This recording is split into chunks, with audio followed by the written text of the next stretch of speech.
During your time as Chief of Staff for Secretary Nielsen, what was your involvement in developing and implementing the so-called zero-tolerance policy? Sure.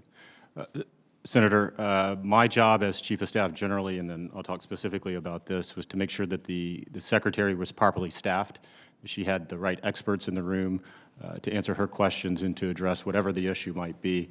It was also to balance both her time and her priorities. Did you help develop that policy? No, ma'am. Again, we were given direction both through an executive order and the Attorney General's zero-tolerance policy at the time. The discussions that were underway at the department at that time was how to operationalize. Let me ask it this way. As her Chief of Staff, then, how did you become aware of this policy? Through discussions with staff, discussions leading up to the Attorney General's announcement, I believe in April of 2018.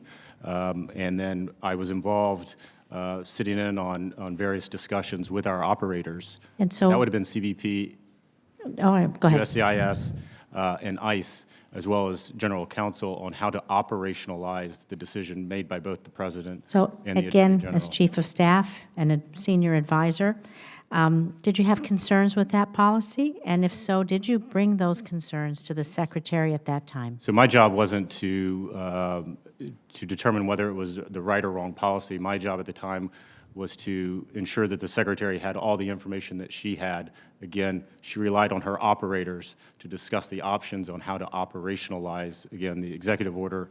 So let me ask you another AG. question then. ma'am. Do you agree with the actions taken by the department, including the treatment of young children? I agree with the President's decision through an executive order to end that practice. And the goal is To end the practice of separation? to end the practice of and keep families together during their immigration proceedings. That's So you're against the zero tolerance and family separation and for keeping families together?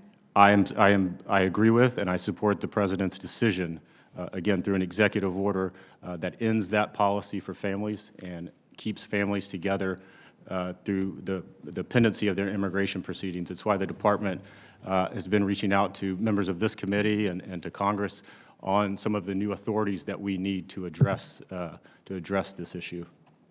Thank you.